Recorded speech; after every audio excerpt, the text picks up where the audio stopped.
2013년도 1월 새해를 우리는 맞이하면서 다짐했던 일들을 다시 한번 이 시간을 통하여 돌이켜보며 2013년도 11월과 12월을 알차게 맞이하고 보냄으로 인하여 2013년도 유종의 미를 거두는 우리 모두가 되기를 간절히 희망합니다.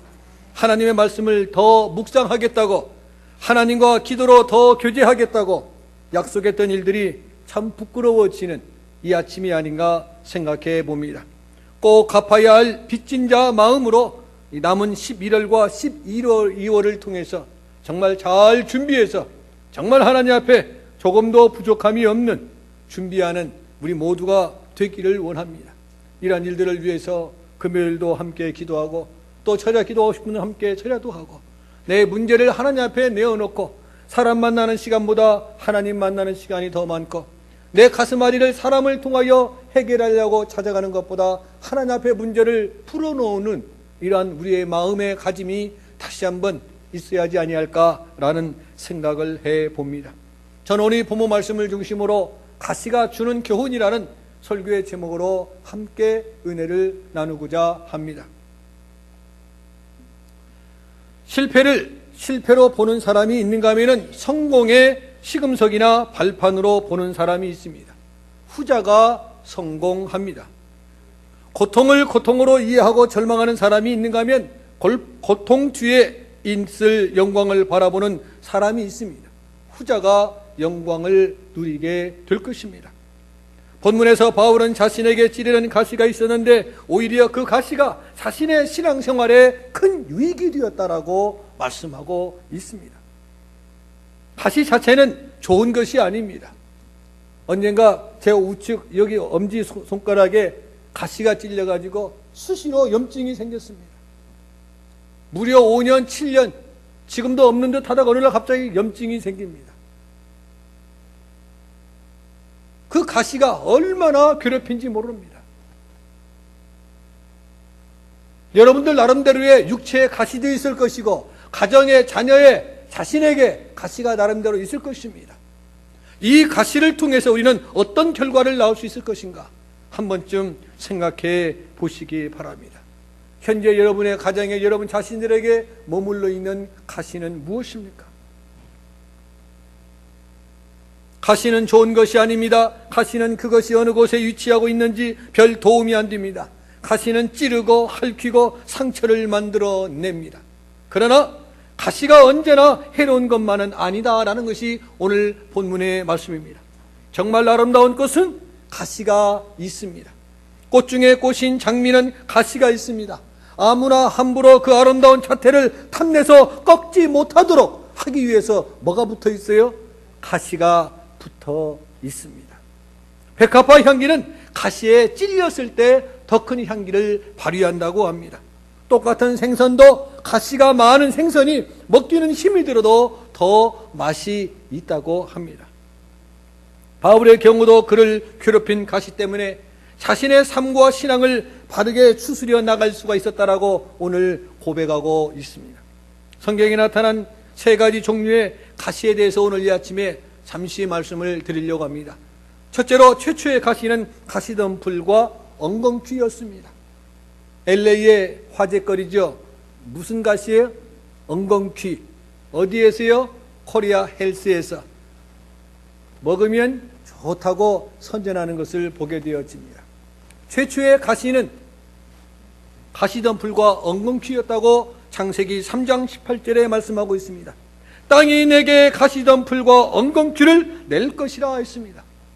땅에 씨를 뿌리면 파릇파릇 예쁜 싹과 열매를 맺는 것이 창조의 질서였습니다. 그러나 타락 이후에 땅은 가시와 엉겅퀴를 내기 시작했다라고 말씀하고 있습니다. 다시 말하면 심은 대로 뿌린 대로 농사가 되지 않더라라는 것입니다. 무엇 때문에? 가시덤불 때문에. 무엇 때문에? 엉겅퀴 때문에.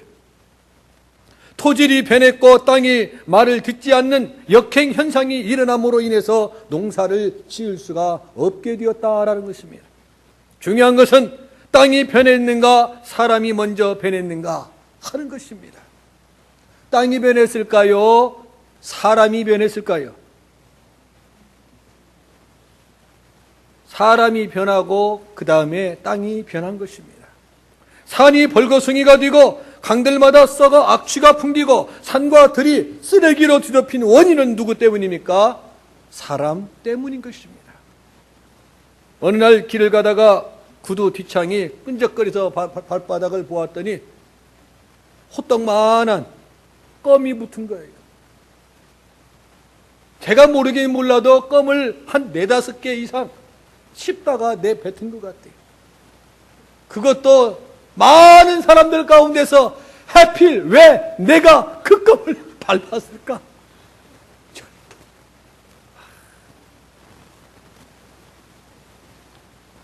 그걸 씹다가 그냥 내버린 공교롭게도 밟은 나, 저는 그것을 떼어내느냐고 한참 동안 품을 내어야 했습니다. 이것을 지극히 사소하면서도 중요한 사건입니다. 이런 행위들 때문에 환경은 파괴되어졌고 자연은 탄식하고 있다라는 것입니다. 금연석과 흡연석도 구별 못하는 사람들, 쓰레기통과 길거리도 식별하지 못하는 사람들, 그들 때문에 우리 시대는 점점 더 가시가 크고 엉겅퀴가 뻗어가고 있다는 것을 기억해야 할 것입니다. 고등동물과 하등동물의 차이점을 무엇이라고 여러분 생각하십니까? 동물과 사람과의 차이점 무엇입니까? 그 가운데 한 가지를 꼽는다면 고등동물은 그 삶이 윤리적이며 청결한 것입니다. 사람이 사는 곳에서는 늘 도덕이 있습니다. 그리고 깨끗해야 됩니다. 특히 우리 한국 사람들 참 깨끗하지요.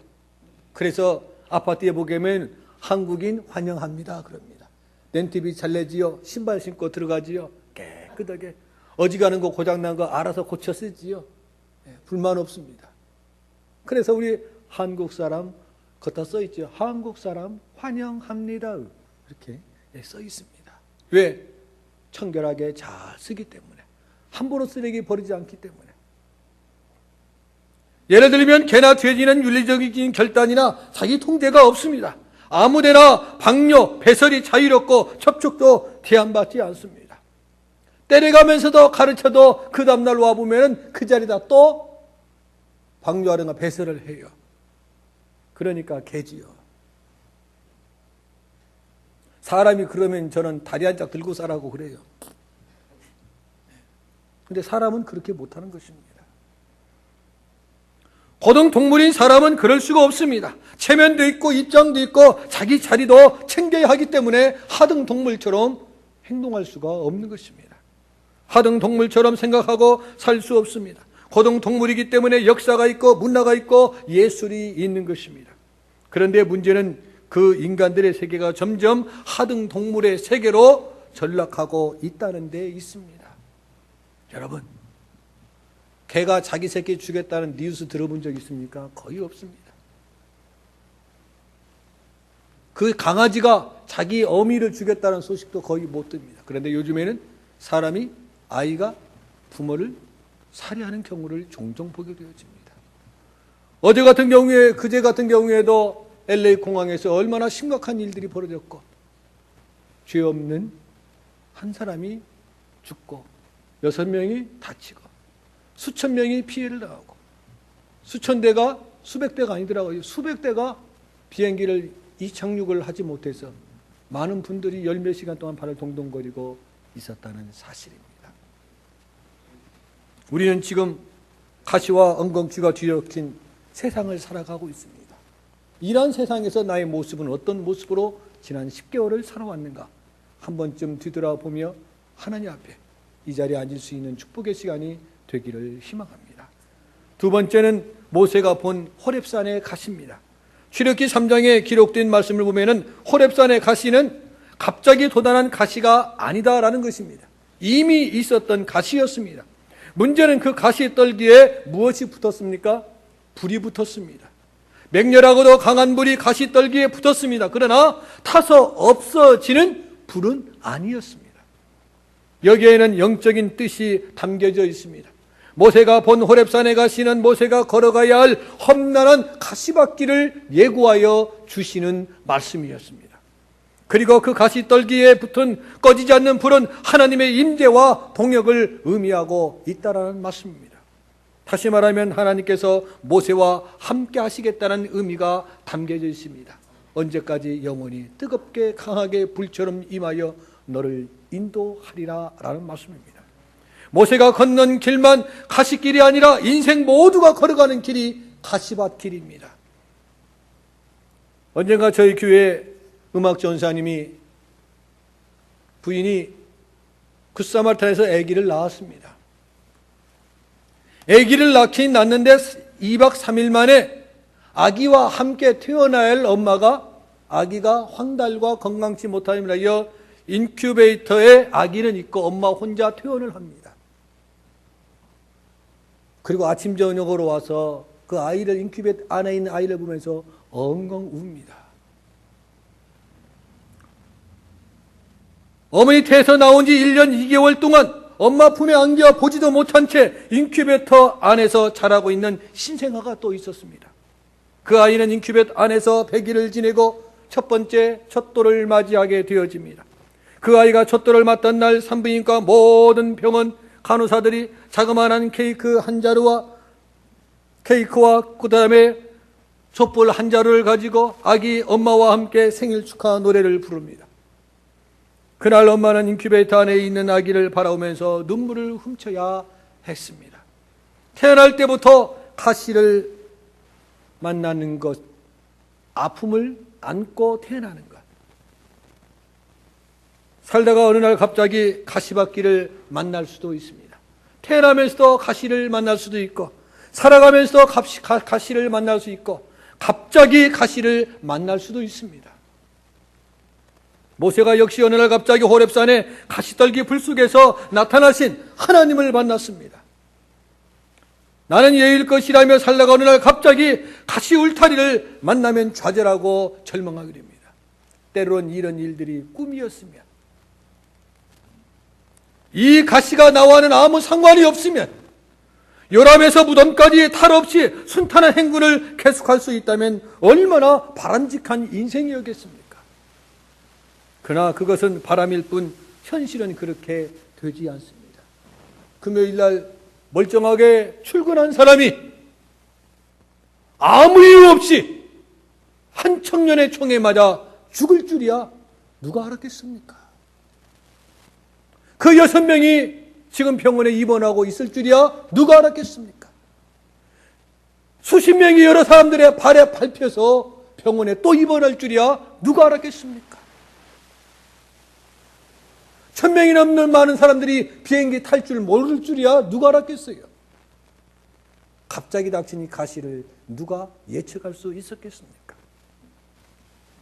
오래전에 시카고에서 비행기를 타고 잘 다녀오세요 빠이빠이 했는데 2, 3분 만에 그 비행기가 폭발할 줄이야 누가 알았겠습니까?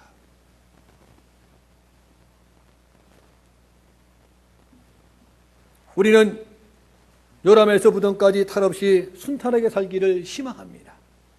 그러나 세상은 우리를 가만히 놓아두지를 않습니다. 미국 사람들의 경우 자기가 가지고 있는 재산의 3분의 1은요 노후 관리비로 쓰여진다고 합니다. 그만큼 늙게 된 후에 관리비가 더 많이 든다는 얘기입니다. 나이가 많으셨기 때문에 돈이 필요한 것이 아니라 연로하실 어른들에게는 돈이 캐시가 필요합니다. 자녀들은 부모를 공경할 때 연로하시기 때문에 아무것도 필요하지 않는 것이 아니라 필요한 것이 있습니다. 왜? 살면 살수록 뭐가 많아요? 몸에 가시가 많기 때문에 그렇습니다. 문제는 내 앞길을 가로막는 인생의 가시들은 돈이나 명예나 권력 등으로 해결할 수 없다라는 것이 오늘 본문의 말씀입니다. 가시는 나한테도 있고 여러분에게도 있습니다. 이 가시를 누구에게 가지고? 하나님 앞에 가지고 나와 문제를 풀어나가야 한다는 것입니다. 그 해답이 오늘 바로 세 번째 결론입니다. 바울의 가시입니다. 오늘 본문 12장 7절에서 10절에 바울의 가시를 통해서 저희들에게 무엇을 말씀하고 있습니까? 바울의 가시는 육체의 질병이었습니다. 원문에 보면은 이 가시, 말뚝 뾰족한 창, 예리한 바늘과 같은 것이라고 했습니다. 그러니까 바울의 육체에 말뚝 혹은 뾰족한 창이 꽂혔다는 것입니다. 얼마나 괴롭고 고통스러우면은 하나님 앞에 나와 간절히 기도했겠습니까? 어떻게 해요?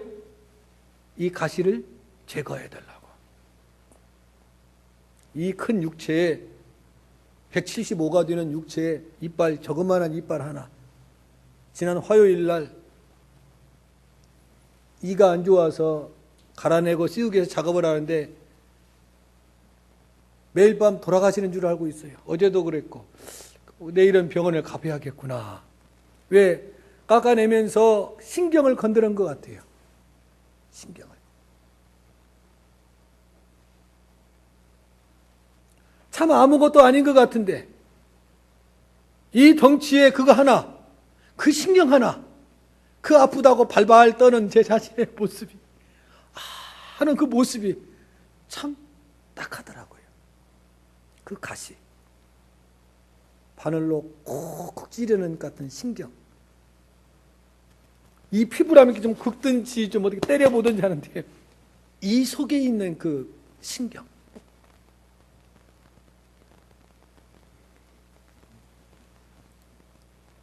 바울에게 괴로움과 아픔이 있었습니다. 중요한 것은 바울 같은 성자에게도 뭐가 있었다는 것입니다. 가시가 있었다는 것입니다. 그리고 바울도 그 가시가 고통스러워서 가시를 물리쳐 달라고 하나님 앞에 기도했습니다. 그런데 오히려 뭐라고 응답이 옵니까? 내 은혜가 내게 족하다. 내 은혜가 내게 족하다. 그것도 한 번도 아니고 3번씩이나 하나님 앞에 주님, 이 아픔을 나에서 제거해 주옵소서. 이 가시를 나에게서 뽑아 주시옵소서. 기도했습니다. 몇 번씩이나요? 3번씩이나. 그런데 응답이 뭐라고 했어요? 내 은혜가 내게 족하도다. 가시를 은혜라고 표현했습니다. 은혜. 바울이 본래 받고 싶었던 기도의 응답은 내게서 가시를 뽑아 주마라는 응답이었어요. 그래, 얼마나 고생했느냐, 그 가시를 내가 한 번에 뽑아 주마라는 응답을 기다렸는데 내 은혜가 내게 족하도다. 가시를 은혜로 봤어요. 여러분에게 가시가 있습니까? 한번 깊이 돌아보며 묵상해 보시기 바랍니다. 이 가시가 나에게 어떤 영향을 끼치고 있는가? 아프지만은 이 가시를 통하여 주께서 하시고자 하시는 뜻이 무엇인가? 여러분도 모르게 몰라도 이 가시를 제거해달라고, 이 문제를 해결해달라고 간절히 부르짖는 사람이 많이 계실 겁니다. 모르게 몰라도 없는 것이 없을 것입니다. 각자에게 말 못할 가시가 있는 줄로 압니다. 바울이 본래 받고 싶었던 기도의 응답은 내게서 가시를 뽑아 주마, 옮겨 주마라는 응답이었습니다. 그는 그 기도 제목을 걸고 3번씩이나 주님께 기도했습니다. 그러나 하나님의 응답은 내 은혜가 내게 족하다라는 응답이었습니다. 왜 바울의 가시가 은혜였을까요? 첫째, 겸손하게 살 수 있었기 때문에 은혜였다 했습니다. 그 당시 유대 남자들이 부러워하는 사회적인 몇 가지 신분이 있었다고 합니다. 그것은 좋은 가문에서 태어나는 것입니다.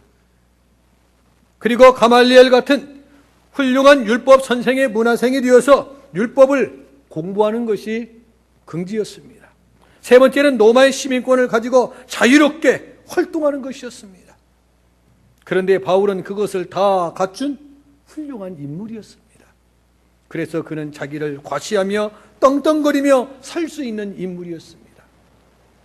그의 아버지가 이름을 지을 때도 큰 사람이다 라고 이름을 지어서 사울이라 했습니다. 왜?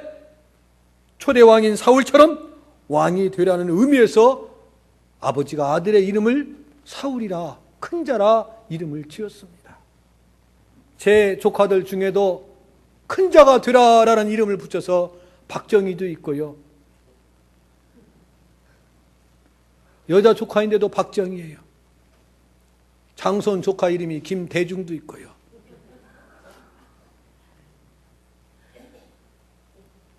저희 집이 왕족이에요, 왕족.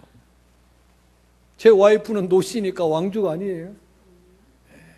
왕들이 잘 못 돼서 참 가슴을 치며 통곡할 일이지만은 노씨 집안에 당대 왕이 2명 될 줄이야 누가 알았겠어요. 왕족입니다. 제 왕족의 나저는 남편이고, 제 조카들에도 김대중 선생처럼 되라고. 대중 대통령이 됐지. 박정희 대통령처럼 되라고. 요즘에는 오바마 이름이 많잖아요. 아이들 태어나면. 사울도 마찬가지였어요. 자기 아들이 초대 사울 왕처럼 훌륭한 인물이 되어지기를 원해서. 그러니까 얼마나 부모가 자식을, 아들을 잘 가르쳤겠습니까? 잘 가르침을 받은 그 아들은 얼마나 교만했겠습니까? 세상에 무서운 줄, 두려운 줄 모르고 예수 믿는 예수쟁이를 잡아다 죽이는데 앞장섰던 주동자였습니다.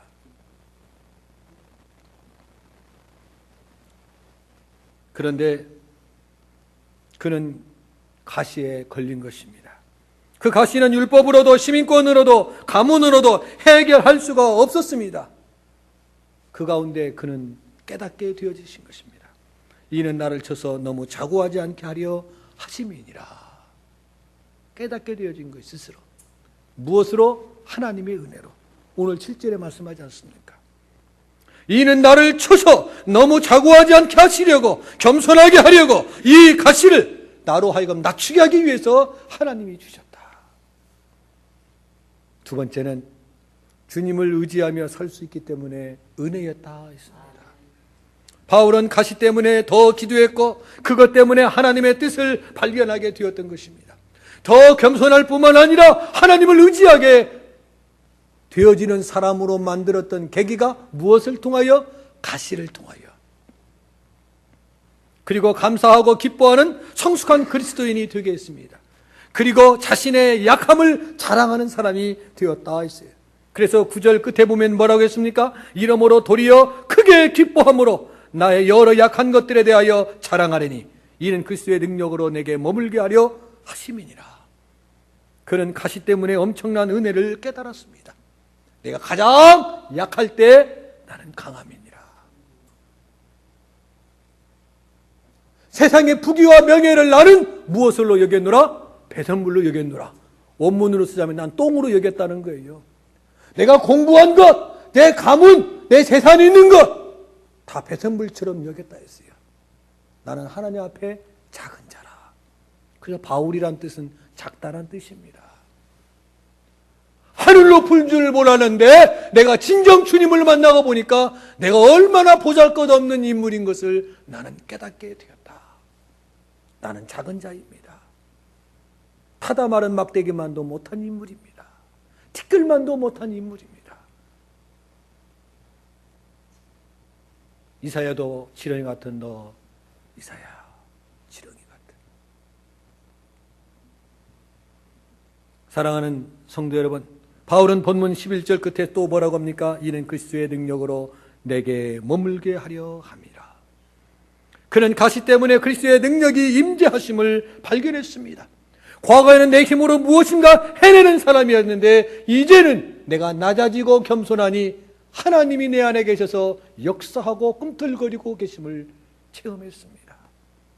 여러분은 주의 영이 여러분 안에 충만하여 여러분의 인생을 이끌어가는 것을 삶 속에서 체험하고 있습니까? 2013년도 한 해를 마무리 지으면서 내 안에 계시는 성령 하나님이 충만하게 임재하셔서 역사하는 삶의 현장을 스스로 체험하는 여러분이 되기를 축복합니다. 다시 말하면 가시라도 은혜가 되는 까닭은 그리스도 때문이다라고 그는 고백했습니다. 그래서 그에게 기쁨이 충만했다 했어요. 감사한다 했어요. 가시로 말미암아 예수님의 가시에 견줄기가 어디에 있겠습니까? 가시는 예수님의 이마에 찍혔습니다. 손과 발과 옆구리를 꿰뚫었습니다. 그 누구도 주님의 아픔에 동참할 수가 없는 것입니다. 모세의 가시도 바울의 가시도 스데반의 가시도 그리고 우리들의 가시도 예수님의 가시와는 비길 때 못 되는 것입니다. 억울한 누명으로 가슴을 앓고 있는 사람이 있다고 합시다. 예수님보다 더 억울할 수는 없는 것입니다. 아픔과 고통을 겪고 있다고 합시다. 예수님보다 더 아플 수는 없을 것입니다. 고독함으로 좌절하는 사람이 있다고 합시다. 엘리 라마 사바다니 하시며 철교하셨던 주님보다 더 고독한 일이 어디에 있겠습니까? 먹여주고 입혀주고 다 했던 예수님의 제자들마저 단 한 사람도 남지 않고 자기 곁을 다 떠났습니다. 죽을 땐 외롭게 고독하게 돌아가셨습니다. 너도 한편이지 라는 소리를 들을까 봐 베드로가 너도 한편이지 놈아 했을 때 어린 여인 앞에서 부인했던 그를 우리는 기억합니다. 그토록 처절한 고통과 절망의 십자가를 지신 주님께서 다시 살아나신 승리의 부활을 바라본 바울은 가시보다 위대한 그리스도의 능력을 발휘할 수 있는 사람으로 변했다라는 것입니다. 그래서 그는 가시 타령에서 벗어나 예수 그리스도의 능력과 복음을 전하는 사람으로 변했습니다. 말씀을 마칩니다. 사랑하는 성도 여러분, 가시는 누구에게나 있습니다. 이제 앞에 서 있는 저에게도 있고 여러분에게도 각자에게 가시가 있습니다. 가시가 없는 사람은 아무도 없습니다. 그 가시가 크고 적을 따름이지 모두에게 가시가 있습니다. 아무에게도 말 못할 가슴앓이 하며 앓고 있는 가슴앓이가 있습니다. 그걸 누구에게 내놓을 수 있겠습니까? 나를 위해서 기도해 줄 줄 알고 내놓았는데 그게 화제거리가 돼서 내가 들었다고 생각할 때 얼마나 섭섭한지 모릅니다. 여러분의 가시를, 여러분의 가슴앓이를 하나님 앞에 내어놓고 부르짖을 수 있는 여러분이 되기를 희망합니다. 그리고 가시는 여러 가지입니다. 그 가시에 굴복하면 가시에 찔려 죽고 넘어지고 실패하게 되어질 것입니다. 그러나 주님의 십자가와 그 모질었던 가시밭길을 생각하며 그 길을 따르는 사람들은 머지않아 영광의 새벽, 승리의 아침을 맛보게 될 것입니다. 가시는 우리에게 교훈합니다. 교만하지 말라. 가시는 우리에게 교훈합니다. 기도하라. 십자가를 생각하라. 영광의 아침을 바라보라. 우리에게 그 가시는 교훈하고 있습니다. 2013년도 유중의 미를 거두는 여러분이 되기 위해서 나에게 현재 있는 이 가시를 가지고 다시 한번 뒤돌아보고 더 내려놓고 더 기도하고 더 나를 위해서 오신 예수 그리스도를 생각하며 그 문제를 풀어나가는 여러분이 되기를. 그래서 바울처럼 이 가시가 나의 기쁨이요 영광이라고, 이제는 내가 주를 위하여 죽을 뿐만 고난받을 뿐만 아니라 죽을 것도 각오하였노라는 사도 바울의 신앙 고백이 저와 여러분의 고백이 되기를 주의 이름으로 간절히 축원을 드립니다. 기도하겠습니다.